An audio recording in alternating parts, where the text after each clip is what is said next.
Well, welcome, ladies and gentlemen, to the Showtime and Kev podcast. I'm Cory Showtime. I'm Kevin Munroe. And our special guest, 2019 San Francisco International Comedy Competition winner, and my good friend all the way from Canada, Mr. Sterling Scott. How you doing, brother? How's it going, everybody? Thank you for What I go on. Thank you for being here, my friend. But we can't officially start the show until Kevin does his island intro. So if you please, my good compadre.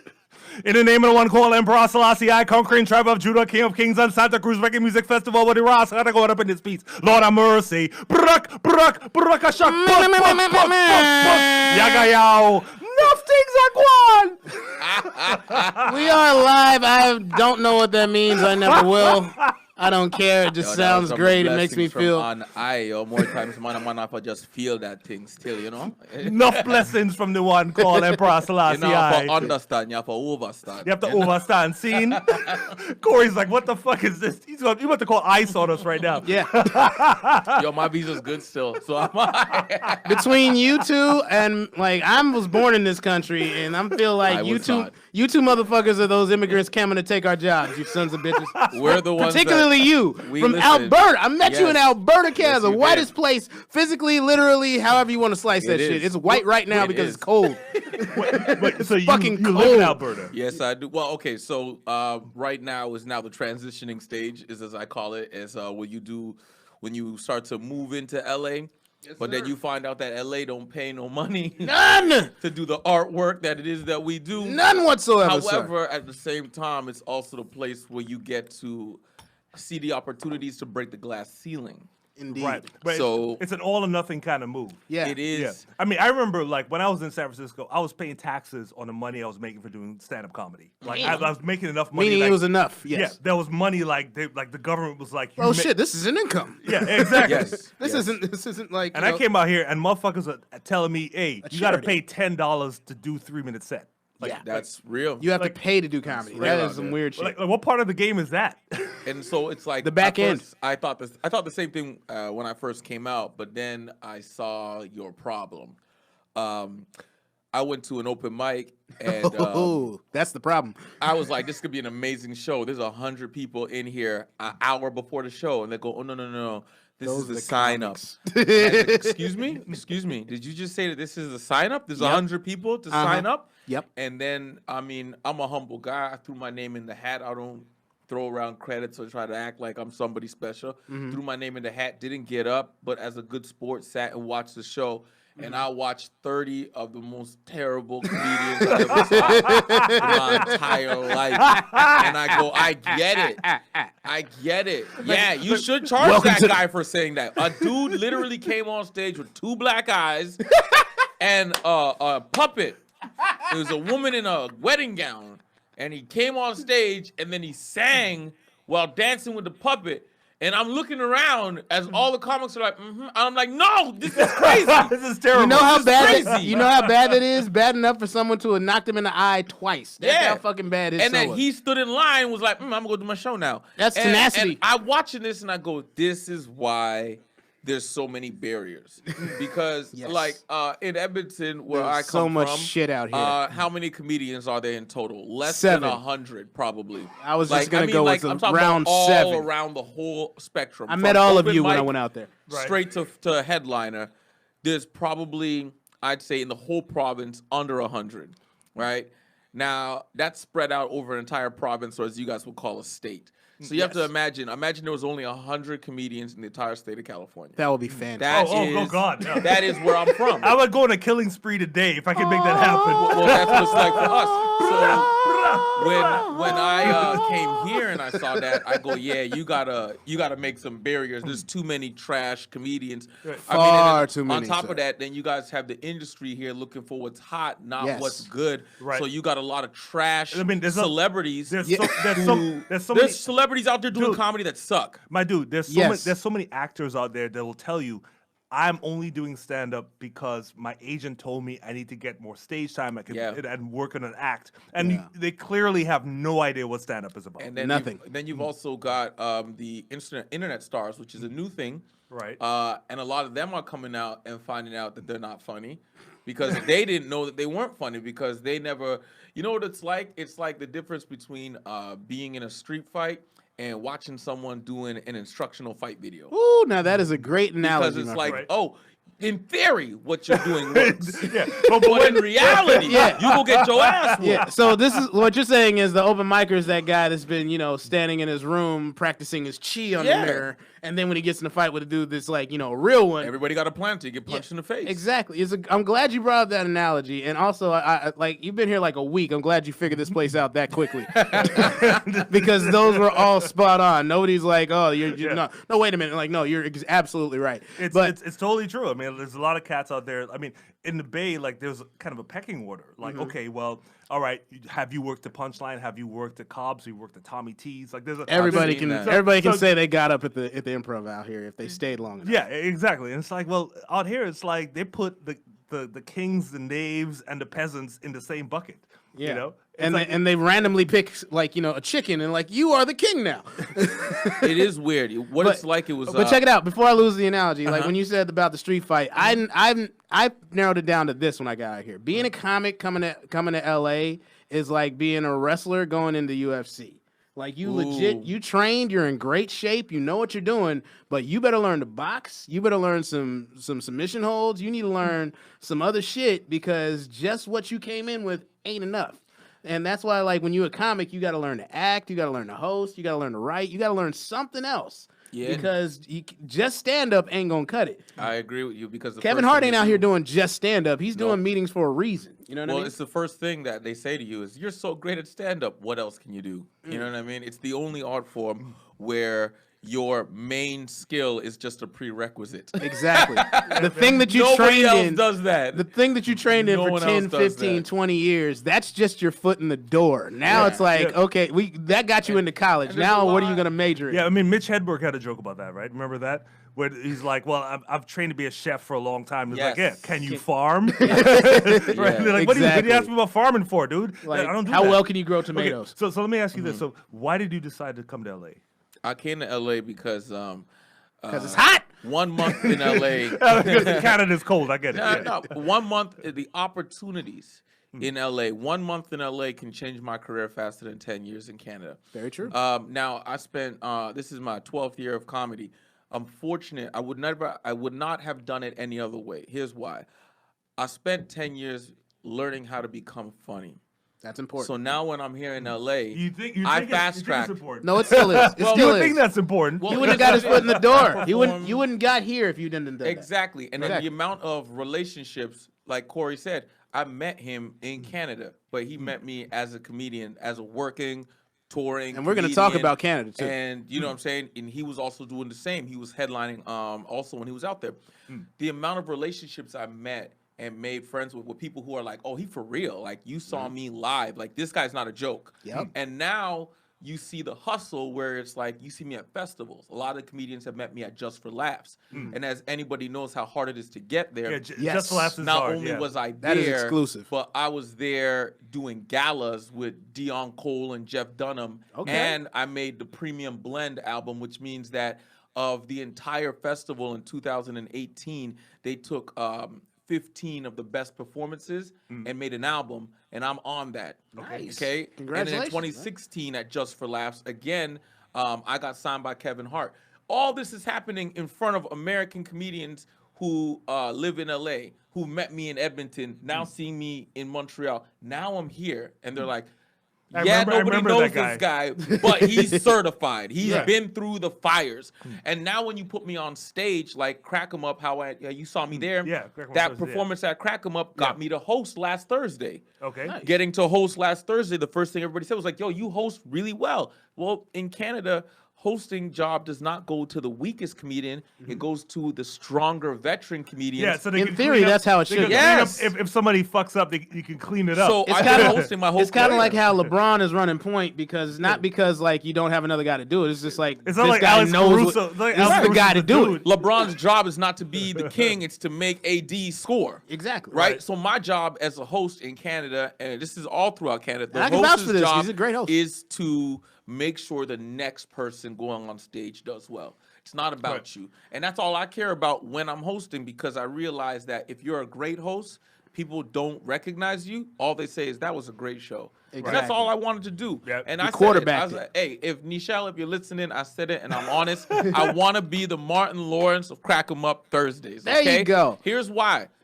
Esau McGraw might punch you in the face. I'll take it. I'll take it. You're gonna have to talk to Esau about I'll that. take it. Or Terrence DeLane. I will, You never know. Listen, man, I'll take on all comers.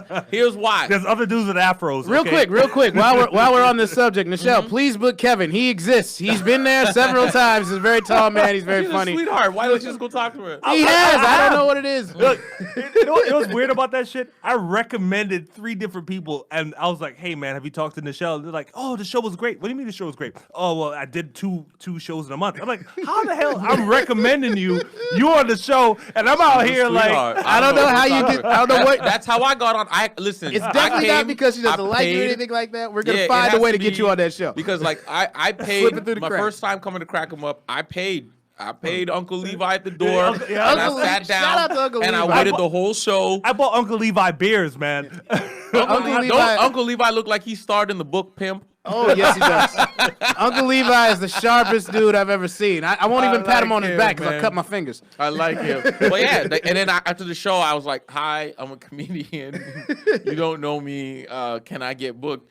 And she gave me a spot, and I did Kevin's my like, man, spot. fuck you. I mean, I know what. I mean, it's just like I don't know, man. I honestly, I recommend my man. I She recommend, is. She's absolutely the best. God, thank you, I got Nichelle. nothing against it, but it's just one of those things that I just kind of fell through the cracks because I recommended Jamar, and Jamar was like, "Yo, dude, I did the show 2 times in a month." Oh my I'm God. like, "Nigga, you how the fuck is Well, you Jamar doing is the very show?" Jamar is very pushy. He's a salesman through and through. So that's part well, of he's it. also doing great. I mean, actually, I'm not saying anything one of against him, Jamar's but he's managers definitely a is salesman. from Canada.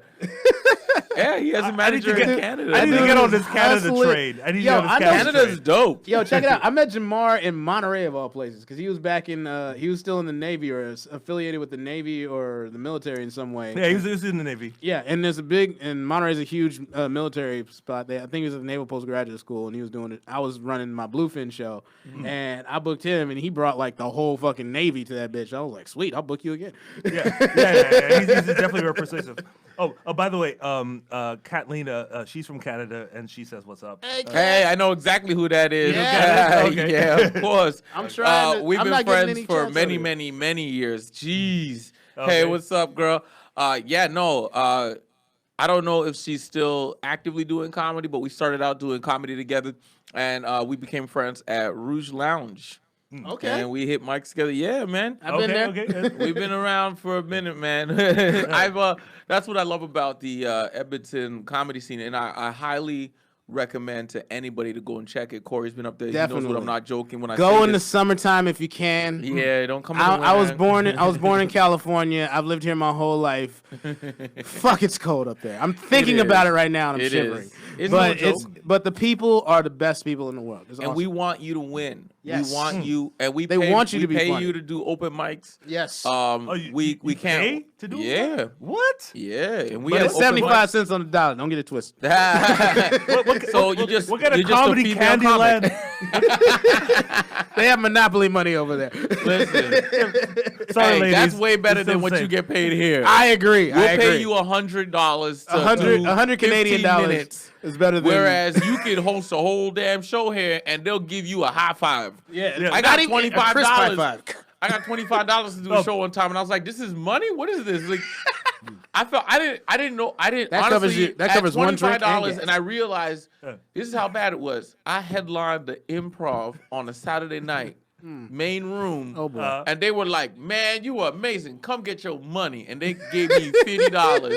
I said, "You need to give that to the server. You need to get give your- that to the server because my drinks are way more than that." Right. You know what I'm saying? I'm like, that's the tip. Like, $50. Like, If I might interject, watch $40 to Friday on Amazon Prime Video, so you get an idea of what it's like to be a comic. Thank you. $50. $50. And I crushed that. That's night, $1 a man. minute. I crushed that night, man. I was on fire. I came. It's so. I was like. It was one of those nights where I'm like, yo, when I come off the stage, I'm gonna be a star. Right. Because it's Saturday night When you got yo, the blue light. The And you lineup. feeling it, right? Yeah. Ida Rodriguez, Moshi Kosher, whatever. Moshe. Sam J. Yeah, I know Moshe. Yeah. Adam Devine was Nice. supposed to be the original headliner, and he was such a sweetheart because it was my birthday that night that he stepped down. Oh, and that's dope. I was a little. I thought at And first, he let you headline. Let me headline, and Okay. he went right before me. And at first, That I is a didn't birthday realize what was happening because it was his entire crowd. I didn't realize he was stepping down to let me win. Because at first I thought he was stepping down to try to show me up. Like, this is my crowd. Let me put you to shame. He's like, And now then, follow that motherfucker. But then I found out, like, oh, no, people they do know it's that your too. birthday. But here's the thing that I thought. So while I thought that was happening, I was in the back, like, Psyching having my yourself up. Eminem moment was like, you got one shot. Mom's spaghetti. You know what I mean? I flew all the way down here. No. Exactly. And then when I came out, I had a great set. The booker, unfortunately, people change, and the booker that was there is no longer there.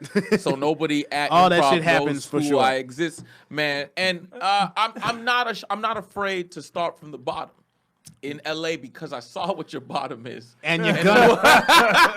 The only thing you need to be afraid of is like just blending in for too long. You know what I mean? It's not that you're not gonna stand out. It's just that lot of people- there's so much muck at the bottom. It takes a long time. For But you to, I like, find a lot of people get comfortable. But I got a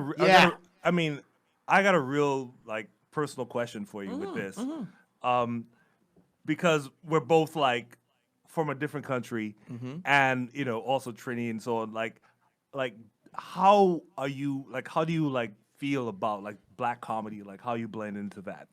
Well, what I've learned is that black is our color, but our culture is what separates us.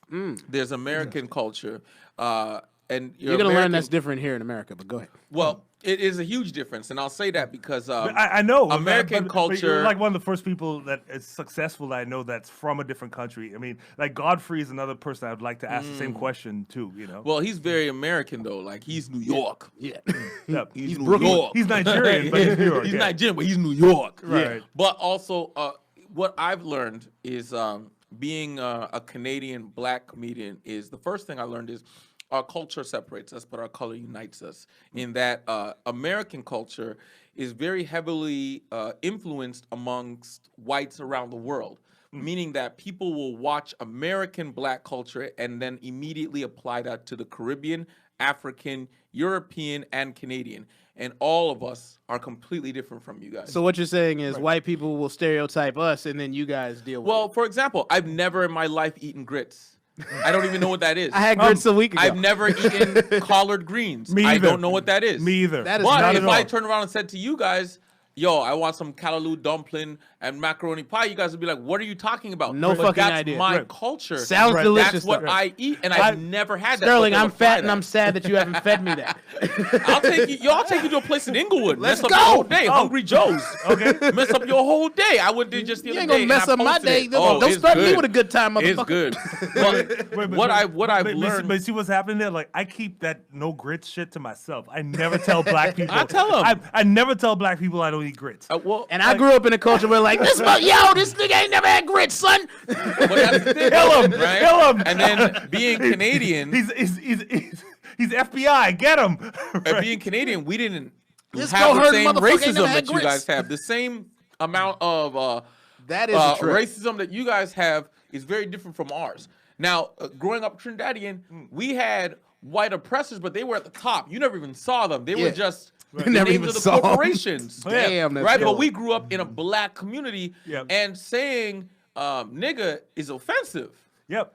So when I had to get over that like real fast when I came here. Yeah, that's Because not a cool word for us. Because the first person that called me a nigga, I fought him. You have to. That's you a have no, to that's earn all being color. No, Yeah. no, Yeah. we don't. No, I get you. nigga by any person No, is I an get- insult. I get you. Yeah, And in the Caribbean. And to double Yeah. down on it as American is confusing because you gotta earn nigga from black people, but if you get called a nigga by white people, you gotta uppercut somebody. So it's a weird. You gotta run both. You gotta run both races. Yeah, at the we same just don't time. use it. You gotta be black enough. You call me a nigga and we not fight white it. enough. That nigga is always, and my father always taught me something that I hope, and I get that nigga is a word that you guys love and embrace, but I want to say something. Y'all that use my nigga like father- punctuation. You It realize is. that, right? It's I a want- noun, I a want people verb, to- an adjective. I want your listeners to learn something that my father Pronoun. taught me. And he goes, he said, My dad said to me, he goes, Sterling, never let them make a nigga out of you. And I said, how's that possible? I'm black. I'm already a nigga. And he goes, that's where you're wrong. Nigga is not a color. It's an attitude. Very What true. is nigga connected to? It's niggerish shit. Ghetto, niggerish attitude, ignorance, niggerish behavior, violence. It's all connected to the wretchedness of our past. Why would you want to use a word that's wretched to uplift you? That's why I like how Jamaicans don't call me no dog, call you king.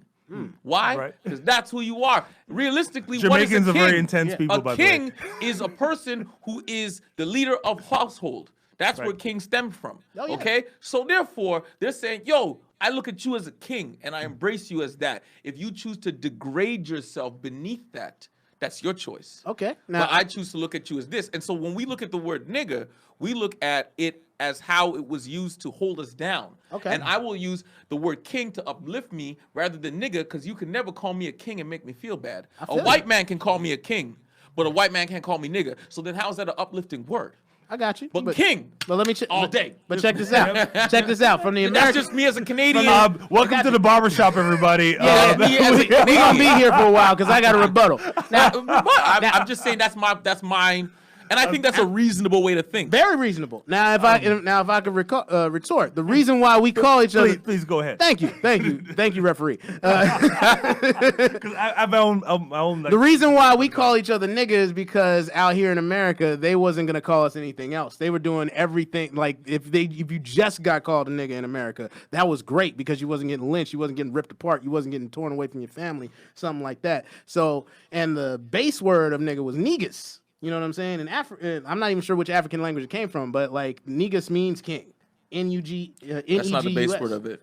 Okay, but either way, it was something else they would use. Negus, you heard that in a track from fucking. Nah, what's I heard that from several different ways. man. Negus is I believe it's Egyptian, but the word nigger actually came because of the Spanish people that were selling us. They called us negra, and the Yeah, black. Southerners said, "I ain't saying negra." They Either said way, nigger. either way, That's the reason, where the word the nigga reason came why from. we started using it as a term of Negus endearance. The Reason why we started using it as a term of endearment. Coincidence. The reason why we started using it as a term of endearment was to just honestly to fuck with white people because they got so weird about by the fact that like you gonna call us this, that, and the other. They're like, all right, You what's want up, to my fuck nigga? with white people? Unite. Yeah, we trying to. Trying Every single thing we've done to unite, they killed us. Every leader we've had, every movement we've gotten, even when we had our own communities, they bombed that shit. That's true, but I'm saying though, in today's world, there should never ever be a time when a black person should be afraid of another black person. But I yet, agree. that is I agree, very but there's evident and real. but there's also a reason in that your like, world. but there's also been 300 years of just I'm pure not- tyranny and oppression I'm where not every taking that time away we're from still you. getting that Well, every well, time what we're I'm getting saying any is- kind well, of thing well, here's forward, You're putting the they horse shut it before the down. cart. Well, though. well, here's the if thing, you want like- unity, how would you want unity through divination? No, I'm saying we've already united and they divided us we apart. already united. Hang on. Okay, Go hang to on. a Raiders game with a fucking No, Kansas America. City Time sweater out. on. Time out. Okay. America No, ain't no, united. that work out. Black people have united several times throughout history in America, and every Yeah. time it got shut the fuck down. And we'll keep coming back. Yeah, I mean, but well, I'm looking the for the last comeback. thing. The Yeah, Tulsa- me too. in The favor last, of the everybody. last thing we riot, had was you the know? Black Panther Party of self-defense. That was us arming our own neighborhoods, putting in our own social programs. And what did they do? Reagan, they as governor of systematically killed everybody. and Right. Reagan, as the governor of that California, shit happened in changed- my lifetime. And I agree with all of it. I'm saying Reagan, as a governor, changed. I'm only the 36 years old. Reagan changed the open carry laws in California, so I know. you could not have open carry. And then Like, by the after time he was the president, Black he Panthers allowed did it. crack to be trafficked through all Now, our neighborhoods. I am not taking that away from you. What I'm saying, Y'all to you motherfuckers come over here and then you want to take the struggle after too? Fuck all y'all. of that, nigga. after being taught all of those things, how dare you call yourself a nigga? You know what I'm saying? After everything you just said to me, how do you call yourself a nigga? Because I it look doesn't at matter you- what you call me. It No. matters what you're trying to do to stop me. Well, I think you're stopping yourself because what happens is this. If you implant in the mind of the youth that they are nothing more than niggas, right? Then they will never rise beyond that. Let's go back to a movie scene that's very infamous, okay? Anybody remember the 5 Heartbeats? Yep. There's a scene in 5 Heartbeats where Eddie Kang, okay, his dad is shitting on him. He's like, you ain't never gonna be nothing. Your father was a nigga and you just won too. And then when he walks away, his mother comes over to his father, and his father said, I just didn't want to give him too much hope. Wow. When you call yourself a nigga, you're taking away the hope. Okay. Because if you call each other what we are, kings, I am black, I am a man that happens to be black. Okay. Okay? And I will never allow myself to be classified as nigga. I got you. Now, I understand you guys are different, but there's got to be the change that you want to see in the world. I feel you. And I will walk as a man first, all right, black second, I have a question comedian for you. first. Nigga third, because you never know. Sometimes nigga has saved my life in this country, to be Nah, I honest ain't with trying you. to be saved by that. Nah, trust me, it saved me from some white people. Sometimes you got to use what they're afraid of. How long did you live in Trinidad before you went to Canada? Not at all. My parents. I was born in Canada. Yeah. Okay. I'm born in Canada. And here's something I want to say real quick before you finish yours. So, when I got to Canada, like that was the nicest I've ever been treated by white people in my life. That was the weirdest thing for me, because like you said, your racism is different. Over there. It's like all the racism is towards like the native North Americans over there. Not all of it, but you know, like it's kind of pointed in that direction. Is very different in that they're not racist to you until you try to raise past your station. Interesting. So you can be my employee. Having a station is racist as shit. Well, it's a classic. But that's what it is. It's a classic Northern racism, which is you can get as close as you want, but not too high. Yes. Yeah. So it's very like a black person in Canada can have a job. He can be a foreman, but you can't be the general foreman. So it's very liberal racist. Right. It's like we'll let you succeed, but we won't let you surpass.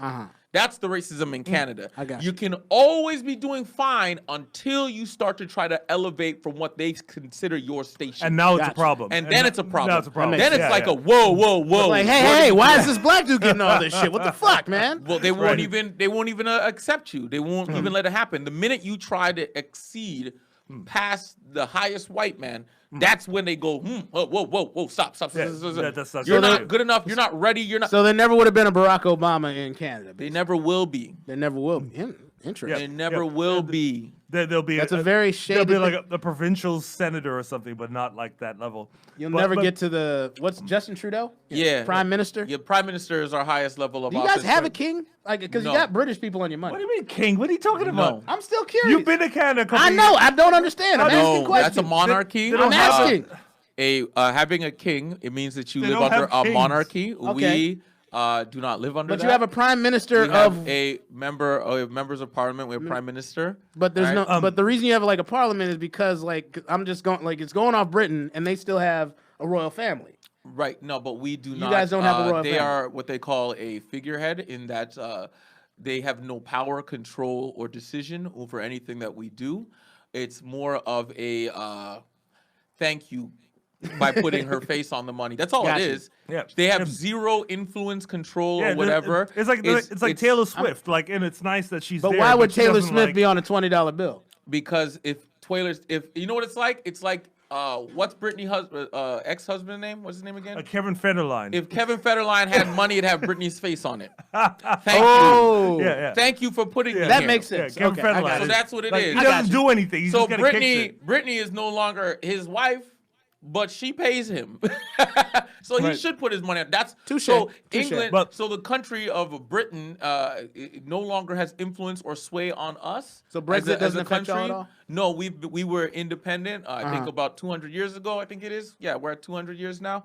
And at that time, putting her face on the money was just this form of respect. Yeah, it's they just have a formality. Just like in the Caribbean. In the Caribbean, they've got the British on their money, the Queen's on their money, and it means nothing. It tripped me out when I was I was in the Bahamas and had a black dude on the money. I was like, yeah. Well, I mean, well, here's the thing. Like, I grew up in Trinidad, and I came to America when I was 15.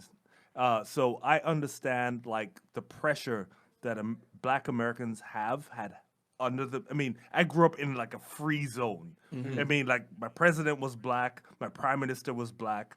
you know, I've had that. I've had that 8 years of my probably life. Indian for a while. You know, so there was. I mean, you know, there was, when I came to America, I was like, I can't believe this shit. Like, this is terrible. It's like, different. Yeah. I mean, like nobody ever questioned my intelligence when I was in Trinidad because everybody's black. You know, but you come here and all of a sudden it's a problem. So what I'm trying to say about the word nigger is that I think that black people use it as a way to like identify with each other and in-group each other and be like, okay, if you can say this word, you're part of us, and if you can't say it, then you're not part of us. And if you get your ass whooped, that's how you know. Yeah, exactly. And I've had an inflection thing. And I've had to like make that mental change in my head because when I first came here, I was went like to Oakland. I live in Like, from Trinidad you to you already know. to the Gold State. Shout out to Warriors. I was just in Oakland. Yeah. Oakland ain't fucking around. Yeah. I mean, it's crazy that you can just go down the road to Alameda, and all of a sudden Go across the bridge to San Francisco. You're on a like a winery with a bunch of rich people. Yeah. Marin. I was in East Side Oakland, but then you go Castlemont north High. to Richmond and it's like bang, bang, bang. Yeah. Those niggas don't play. So I had to learn, like, okay, this is how this works here. That's one thing about growing up black in America. You will get tougher. Whether or not you're even from America, you will get tougher because everything being black in America is tougher. Yep. Period. So I mean, like, I understand like, where you're coming from, or like, okay, this is a demeaning word and people shouldn't use it. But I understand the circumstances that black Americans grew up in, and we have to accept that this is how they work. Which is why I don't try to like get on no soapbox and tell them what to say.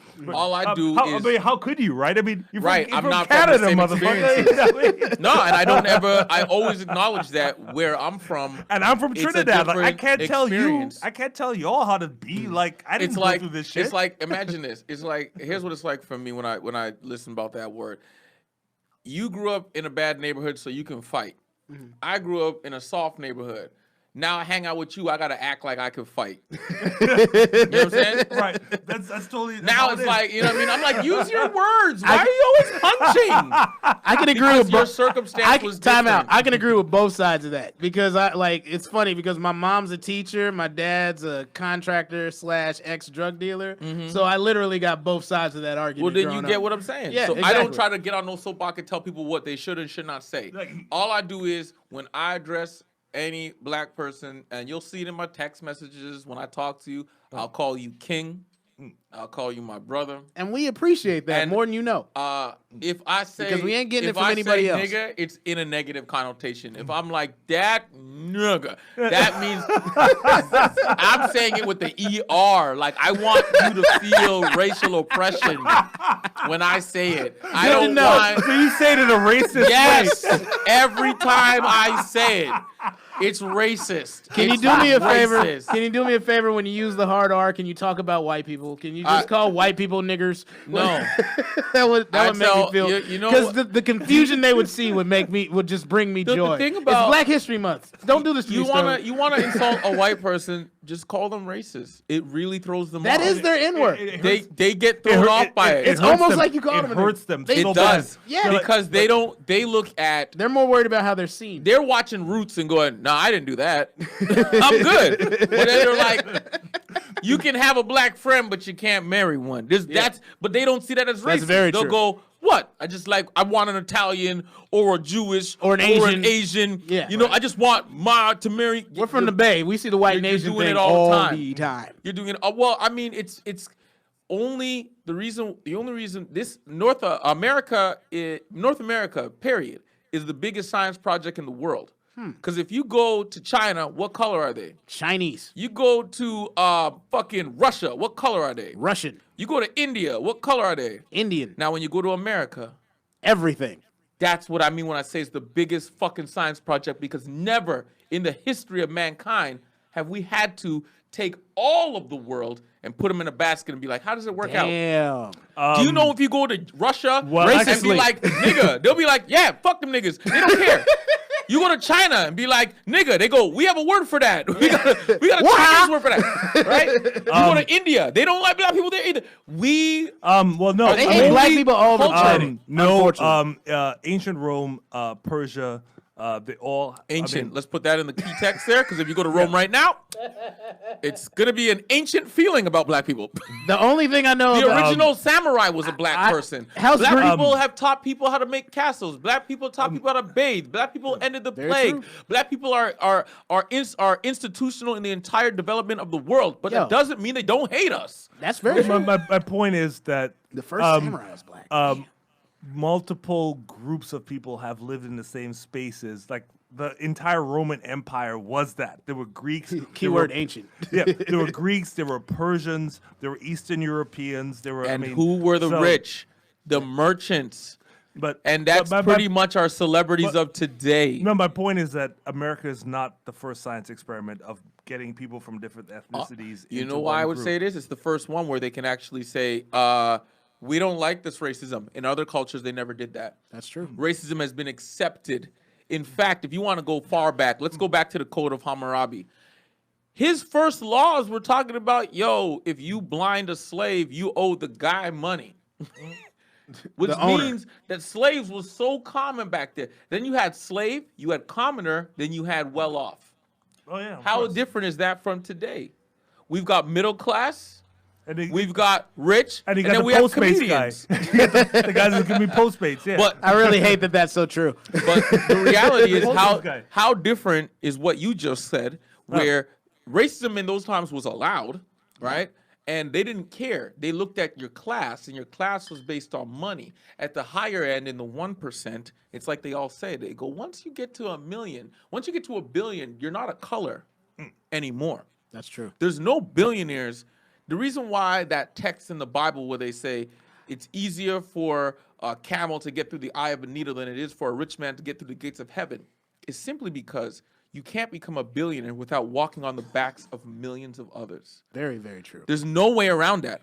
There's no way around it. Yeah, it's true. I mean, there's people don't absolutely no, unless you had something that you sold one time for $1 billion, you had to do some greasy shit to get to $1 billion. There's some greasy techniques. Okay, there's no way around it. So therefore, a billionaire did some evil shit. This will segue into Oprah and Gayle King. Okay, I wanted to get there for a while now. And Donald Trump. Yeah. Now, so let's segue into this. Like, okay. Gayle King. Segue anyways. And, so Gayle King. Yeah, we had subjects. So Snoop called Gayle King a dog-faced bitch. Which is just funny that this is part of our culture that we're gonna have to have a summit about this. We shouldn't have to. I mean, okay, Gayle is kind of she's like the court jester of Oprah's kingdom, so I don't know. Is it bad that I didn't care about this at all? But I mean, Snoop, Neither did I. But for Snoop to jump on there and motherfuckers forget Snoop is a gangster. Yeah, he's a nigga from Long Beach. But he was also an associate with Kobe Bryant. Very much so. And if you watch that video, you can see that she was trying to coerce the interviewer into the person she's interviewing, Lisa Leslie, into saying Lisa Leslie, shit that she don't want to say. Yeah, she's like, "What are you talking about? I don't know anything about this shit." And then she's like, "You would never know, though." She's like, "No, he was never that guy. Never did anything. I would never believe that. That's not what I saw. That's not who I know." Yeah, but you would never know, though, because you were his friend, so he wouldn't do that to you. Listen, that was dirty. That is low down. That's dirty. Trying to push your agenda, and of course, everybody's saying the same thing. Where's that energy with that Harvey Weinstein? Yeah. And it's obvious that, look, man, the writing's on the wall, okay? Harvey Weinstein has been an influential character in Oprah's life and probably helped her all get them billions. A lot of stuff. What I say when you get to a billionaire, you're not a color anymore. Yeah. They do not. You think Oprah hangs out with black people? Nope. When was the last time you saw Oprah how I know, who with I Gayle like? King. I like Killer Mike and But even Gayle King, yeah, exactly. It's I don't even hang out with that bitch. Killer Mike made that show and made me, I loved Killer Mike after that show because he took education. The Netflix show, right? Yeah. Yeah. He took the education and showed us how to apply it as a black person to get ahead. Forget the violence, forget the marching, forget the talking. Right. Let's use education. And when he did that, I felt uplifted. I love the fact that he put power into people's hands with education. Now, I will fuck with Killer Mike no matter how much money he makes. Me too. But Oprah's the richest black woman on the planet. Now name anybody in her circle that she's put on. Gail is just there by default, and so I got one. is I got okay, one. go. I got one. The next white guy, Stedman. Stedman is what they call in the gay community her beard. I know. I know. But, like, I'm just saying. You asked. but I told you. I'm being serious when That's I say the though. one. He's black, right? When you become a billionaire, there's a lot of things that you got to do, and eventually you'll see people. I don't even want to know. I mean, You'll see it. Look at any billionaire, and look at when it comes to time when it's their affiliation with real money. Look, man, 400 million is worth a whole bunch of dislikes on Instagram. It is. And they will do it every time. And there's another infamous one. If you go back to the infamous person that wrote Iceberg Slim wrote the book Pimp, which I got put on to become Dave Chappelle. But he also wrote another book. Great business book. And it's called what is it called? Trick Baby. And in that book, Trick Baby is the scene that you've probably seen where it's a white family sitting at a table and they're talking and the guy goes, "Why do you give these black people fucking power?" And he goes, "You're so silly. If you remove hope, they'll rebel. But if you give it to one and then we slowly change him, he will still think he's black. But at the same time, he'll become a different animal to the people that he once was with. But we will keep him. But other blacks will look at him and be like, well, there's still hope because he'll still be preaching it." Now, you look at our culture today, you look at any black rapper, when something came up and they go, "Man, I don't have time for that. I don't even pay attention to that. I don't even." I'm gonna go more to the Lil Wayne one when they had all the violence with police, and Lil Wayne came on and goes, "When I got shot, it was a police officer that saved me. So I don't believe that what's going on is bad. I think the police officers need." That right there is a perfect example of I ain't losing my fucking sales. You know what's another one? ASAP Rocky. Yeah, well, he definitely did it to get out of jail. He was like, "I'll say whatever it takes." Before he even got locked up, he was like, "Man, I can't identify with somebody that's living 9 to 5, barely making and shit. I'm out here in Sweden doing my thing. Like that's not for me." Yeah, like he don't even act like that. And that's why he lost a lot of black people when he went into jail. If you look at now that scene at the table that some people will be remembering as I'm talking about it is not the exact scene from the book. The scene from the book is different. Trick Baby is about a mixed individual. He's half black, half white, but he looks white. And so he has a black mother and a white father, but the white father abandoned him. I'm assuming the father was raised. John. No. He was not. He was a musician. Oh, I thought it was Trick Baby. But he was Irish. Trick Baby, then? Because the kids. Because he had a black mother and and he came out white, the kids called him Trick Baby because they go, "Your mama's a whore. That's why you're white. The only reason a white person slept with your mama is because she's a whore." But his mama wasn't a whore. His mom actually was a light-skinned person, and she ended up getting raped. But who cares? The point is, though, the book in the book, who cares about the rape? The story was between the liberal. The conversation was between the guy Trick Baby, who they thought was white, Okay.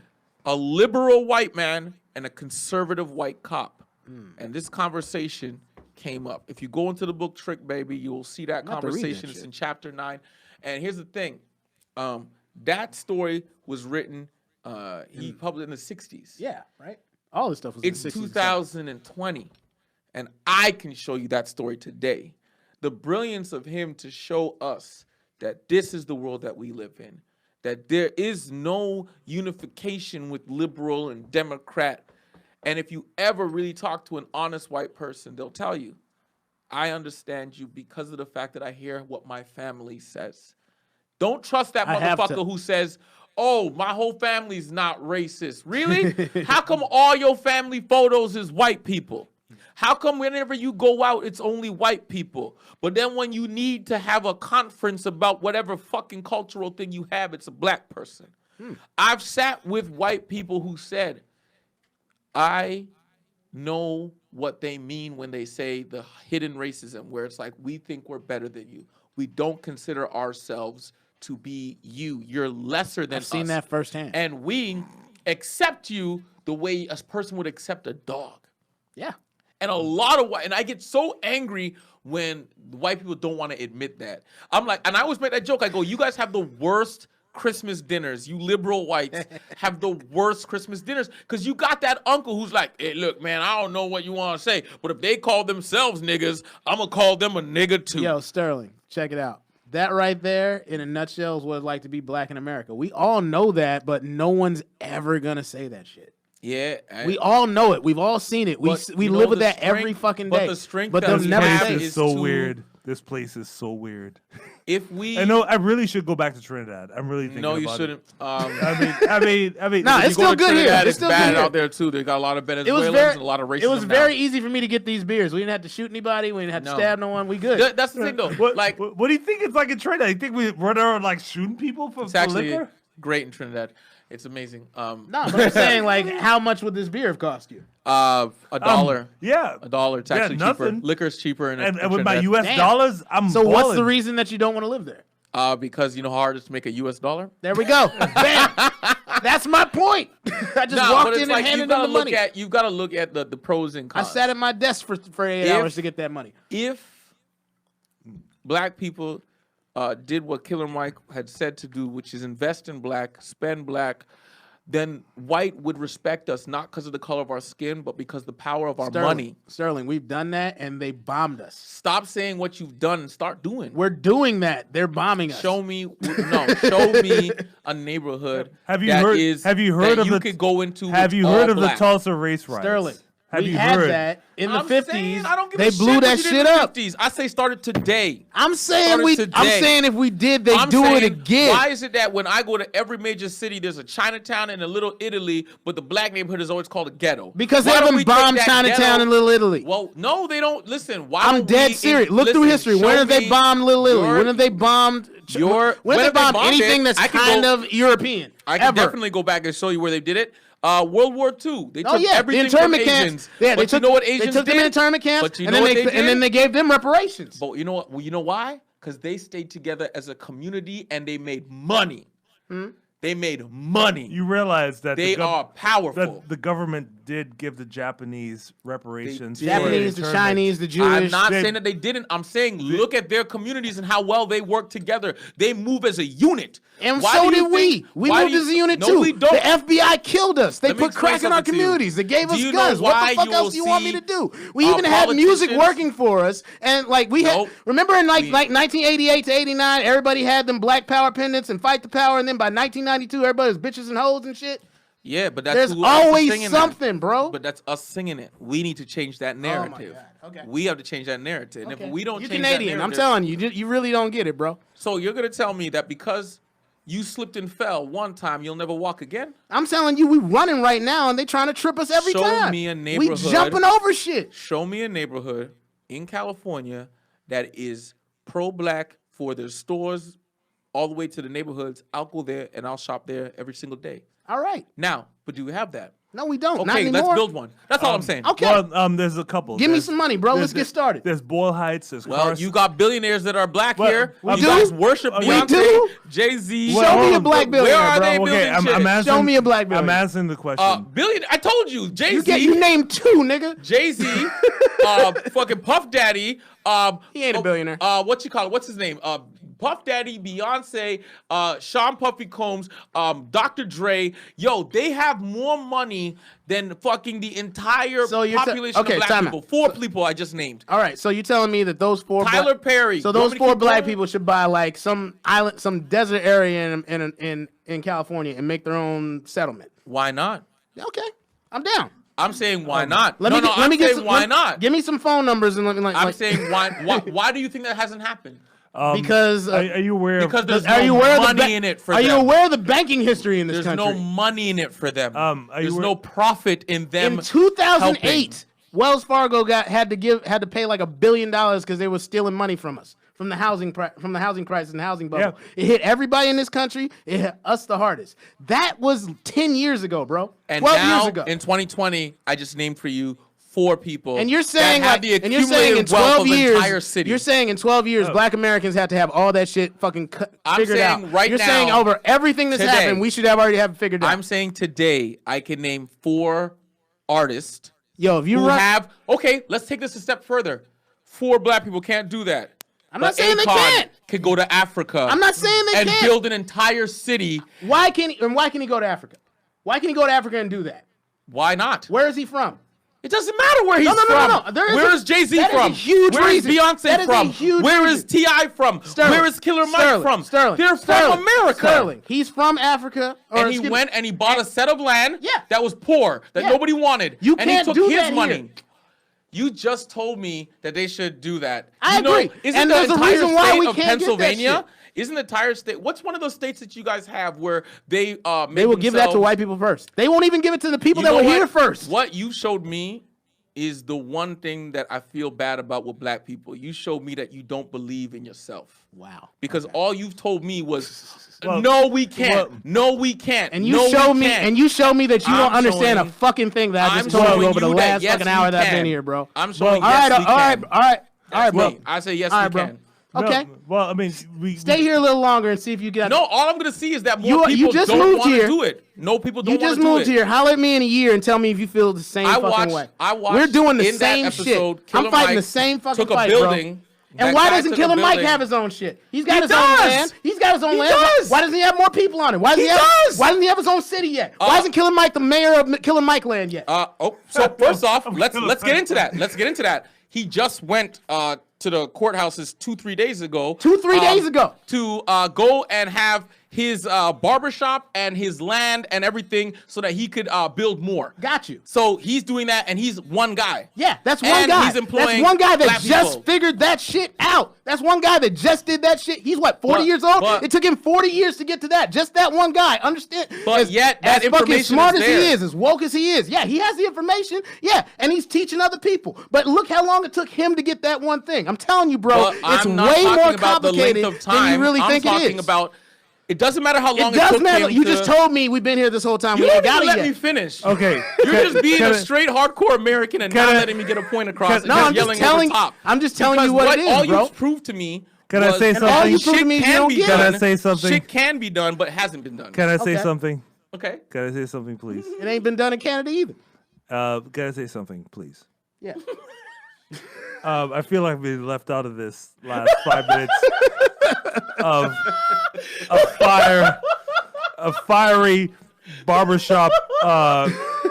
See what niggas really need to do. Like, I love it. Kevin, you have the floor, bro. I've heard these conversations. You're still my brother, bro. Of course. Yeah. I feel like this is what we do. We need these fucking conversations. 100% though. But like, both of us want the same thing. We do. The betterment of black people. Indeed. That's all we want. Indeed. And we just want to figure out a way. I don't want the betterment of either of you. I hope you both fail.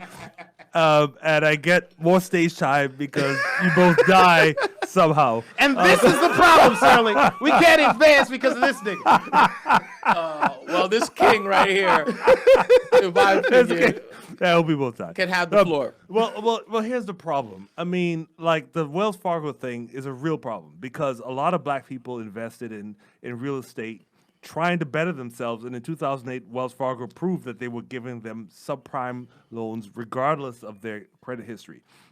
So the thing is, it's not that people don't want to advance. It's that if people are like systematically cheating you, there's no way out. I mean, in the 1960s in Chicago, like, black people could not even get mortgages. Literally. Right? They were paying rent. And if they missed a single month of rent, they would lose a house. They could not build equity. That's a systematic thing. You can't fix that by just wanting to do it better. Like, it's like, or no. Yelling. Like, if the rules are against you. I mean, my parents have property in Florida because they could buy property and have a mortgage.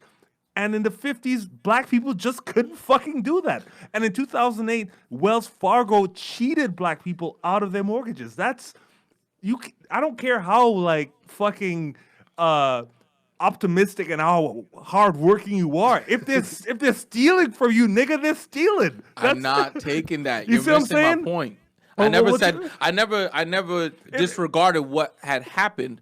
What I was saying was that with the influence and the power that a few people have, and I take your point. I take your point and I rebuke it because how are you going to rebuke a billionaire who can't do nothing? Because I don't believe that we have saviors. It's not. The world doesn't work that way. Where, like, they killed them all. where like one person shows up and because of their billions of dollars, they change the world. There's a reason we have laws. There's a reason we have systems, is so that the average Joe, everybody that's playing into the system, can get their due, right? We shouldn't have a system where it's completely unfair and we have to wait until a billionaire shows up like Oprah and cleans it up for us, or Mike Bloomberg or whoever. That's fucking ridiculous. It is ridiculous, but that's the system that you have. No, and it doesn't have to be that way. Well, then how do you change it? Well, we vote out. We're these trying to motherfuckers. figure that out, Sterling. That's why I've been yelling for 45 minutes. But here's the thing. Your point was that because you were like, well, where's Jay-Z? Where's Oprah? Where's Beyonce? Yes. And I'm like, fuck them. We don't need them. What kind of world do we live in where we need the largesse of a couple billionaires to make us live like normal human beings? What kind of fucking world is that? Well, here's what I'm saying. That's fucking ridiculous. System I do not want to live in a world where I have to hope that Beyonce likes me enough so I can afford a house. Are you fucking kidding me? No. Well, the government doesn't like you. I'm saying Not at with all. what you have right now. I mean, I was trying to say. Are you fucking kidding me? Oh, hey Jay, hey man, can you lend me a couple dollars? Like, am I standing on the side of the 110 freeway with a sign? Like, is that my life? We got two people in history that have had the economic ability to do anything. No, I mean, you think of the second New Deal that Franklin Roosevelt like set out, and he's like, everyone should have a decent income, everyone should live a certain way, public education should be a thing. Franklin Roosevelt, he laid that out. Like it wasn't dependent on the fucking Carnegies showing up and like giving money. No, it's how we should live as a fucking society. I don't want to fucking have my life depend on Jay-Z deciding to cut me a check. Are you fucking kidding me? Too busy working with Well, like the system that you guys have set up right now, you just told me that nothing. You guys basically said there's nothing you can do. No, I'm saying there is something to do. There's something we can do. We just haven't figured it out yet. Yeah, but it's because there's nothing's worked yet. But it's definitely not this. It's definitely not that. I'm saying nothing's worked yet. There's definitely not Tyler Perry, because fuck his movies, first of all. Tyler Perry, if you're watching this, fuck you. I will never be in your movies. Your shitty ass 5 days fucking fake wig ass movies. Fuck you. Never. Kevin does not speak for the whole show. I will be. I'm an atheist. I will pretend to love Jesus. I will never depend on your largesse. Tyler, call me. You fucking hack. You horrible hack. I'm happy that you opened the studio. I am all for you. No. Wow. Me and Sterling would love to do this debate again on a show on your network. No. Suck a dick, Tyler Perry. Never do any of your shitty ass movies. His views do not represent the island of Trinidad and Tobago. It does not. Or the African Americans of California. The African. Oh my God. Okay, we should probably wrap up at this point. Ladies and gentlemen, I'm not even sure what this was about. We had topics like sports and shit. Like I think we were gonna like watch a puppy video, and we just got deep off on like just some. Well, serious... I love it because it was honest and it was real. Very I didn't prepare for nothing. None of us just did. Came in and we that just was talked. very real. We just talked about our cultural differences as Black people. That was very. But that's a big thing though, because culturally we're separated. We are. But by skin color we're united, but Indeed. culturally we're separated. And I'm learning more and more about you guys as you learn about me. Indeed. And I'm telling you, once you stay here longer, you're gonna see some crazy ass shit. And if you avoid the South. Shit. I ain't even playing, and that's like going to northern Alberta. We don't do that. Yeah, well, I'm saying, man, like you get a show in Texas, you're gonna find out about yourself.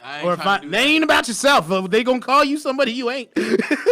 And you have to remember, like in the 1960s, there's a lot of Pan-Africanism. So if you remember Kwame Ture, who was from Trinidad, there are a lot of Trini people that participated in the civil rights movement. And so, oh, God damn it. That's an 877 number, man. You better hang up. Who you owe money? That is my ex-girlfriend who keeps calling me from different numbers. From an 877 number? Yeah, she makes up numbers all the fucking time. And you got that good Trini dick. you got that island dick. She catfishing you from a Google I phone. wanna love ya. I wanna love and treat you right. Yes, you enjoying the island breezes. You know why she calling? Because that intro he does, he used to do it in a pussy. And she heard that intro and she said, I need to call him. Book, yaga yow. Lord of mercy. Oh, man. Enough things are Guam. Oh, Guam. What a show. What a show. I really appreciate that you even have me on the show, man. Thank you so much. Thank you so man. much for being here, bro. Man, Appreciate you. Hey, stay up with me, man. Let's holler. I'll holler at you, man. Let's do this. Yes, this has been a very informative, very intellectual, very loud. I loved it. Yes, indeed. Very loud Showtime and Kev podcast. We'll be back next time, same black time, same black station, probably talking about basketball. Yeah, because okay, everybody go watch the All-Star game. Yeah, because that's what's popping right now. Oh, follow me on Instagram at Sterling's Jokes. Do you have any shows to plug coming up? I do. Friday, February 21st, I'm at Flappers. Nice. That's the an 8:00 show. That's what's up. No, the other ones are private shows. Don't worry about it. Got you. And I'll be at the Dime on February 25th. That's a Tuesday, 8 p.m. I'll also be doing something with my job for the Lakers, All Access. So I'll have some funny stuff on Instagram, probably on March 6th or 7th. And other than that, I'll probably be going all up and through Northern California sometime in March. Kevin, anything you want to plug going on? Nah, man, just doing my thing, man. Keeping it local. You know, you'll see me at 2 Drink Minimum. That's coming up in 2 weeks. There you go. No, that's a good ass show, man. Holla at my boy Mateen. Shout out to Mateen Stewart doing the Lord's work out here for black people. Yep. Kings and niggas. Nakers.